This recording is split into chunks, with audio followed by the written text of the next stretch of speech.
Why should we care?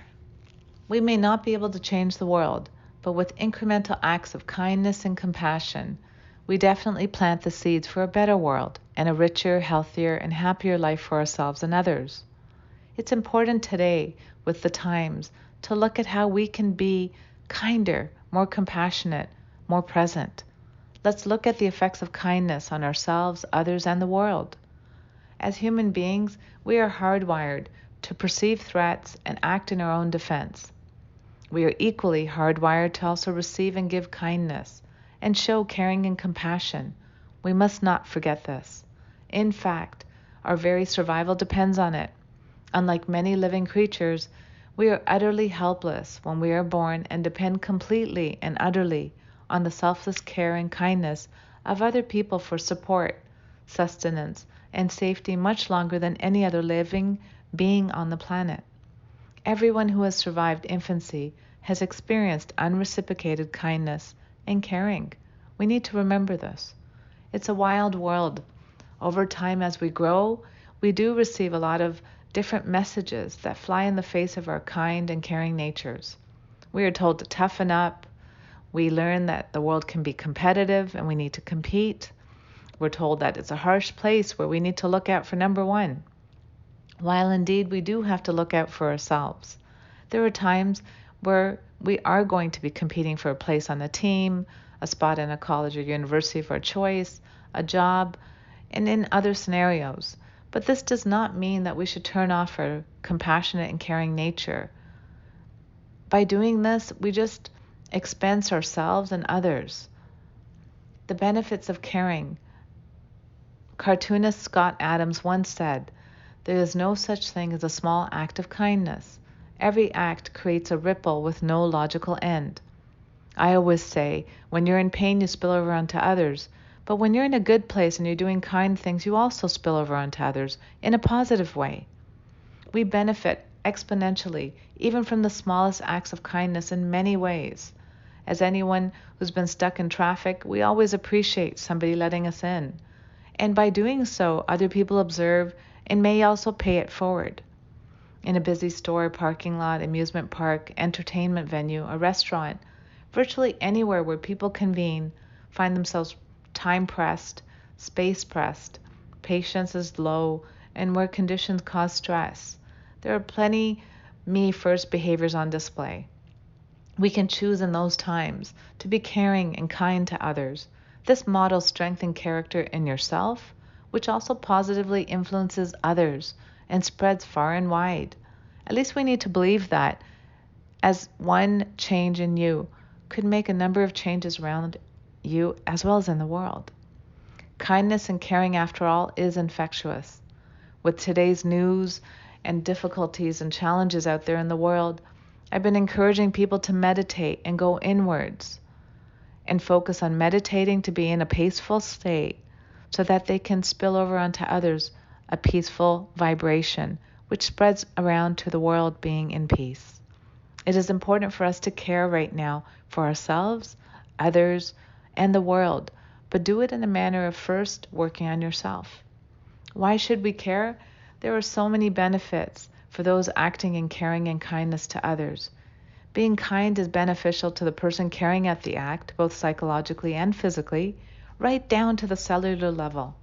Even the smallest act of kindness gives us a greater sense of control in our world, makes us also feel joy and good about ourselves. It also boosts our immune system and reduces anxiety levels. Our feel-good hormone, oxytocin, reduces inflammation, which is related to a host of ailments.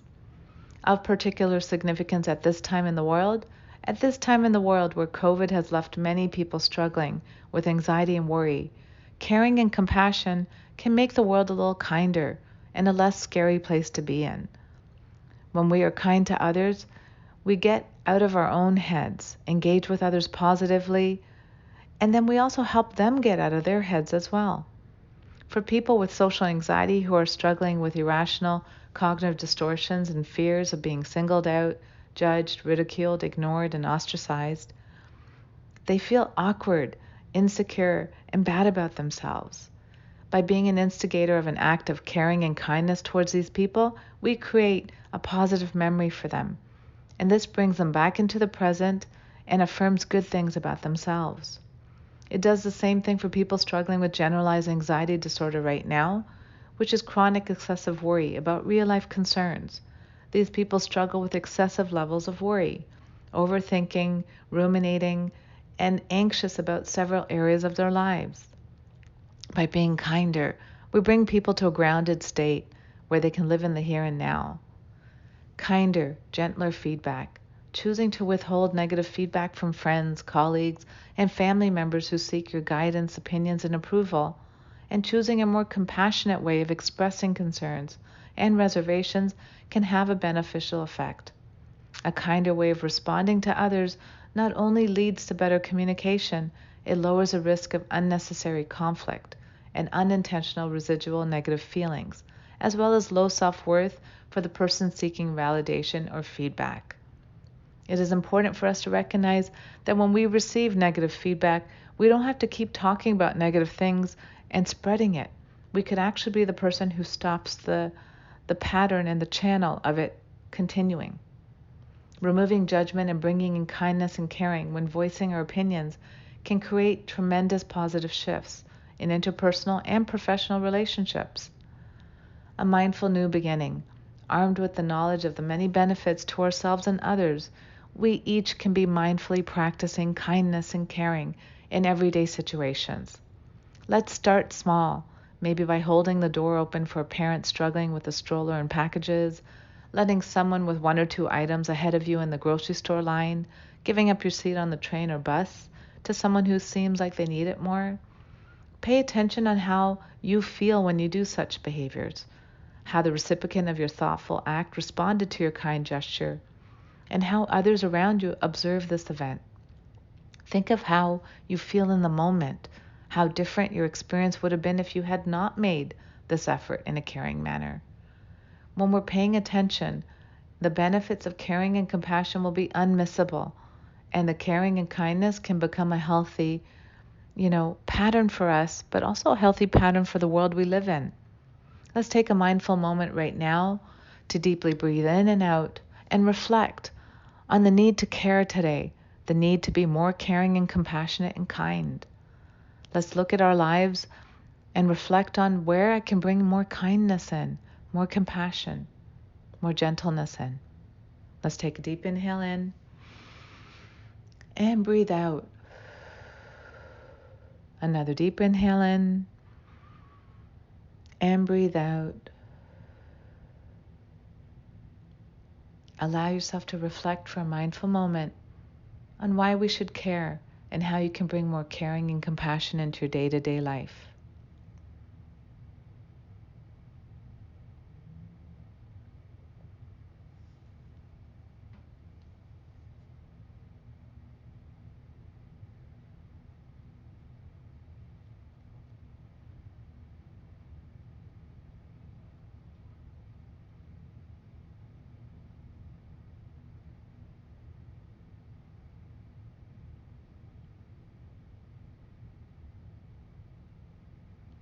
If your mind tends to wander, gently bring it back to the point of why we should care, how to become more caring and compassionate.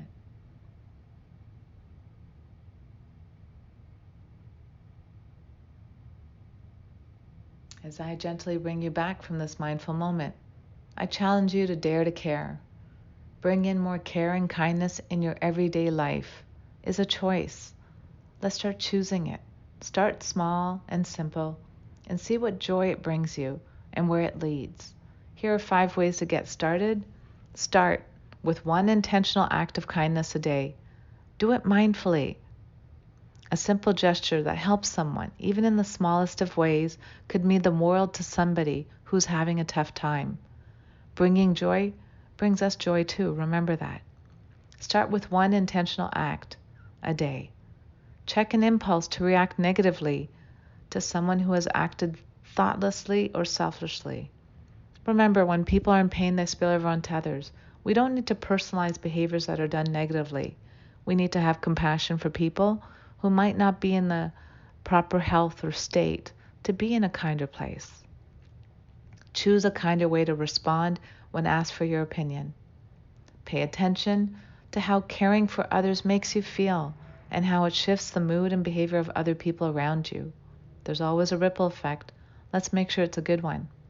Remember to be kind to yourself as well as others. Being kind and caring includes being kind to yourself. As I always say, don't give from your well, give from your overflow. When you take care of you, you are able to take care of others so much better with such quality, care, and compassion. Let's challenge ourselves to care a little bit more and be compassionate to ourselves and others.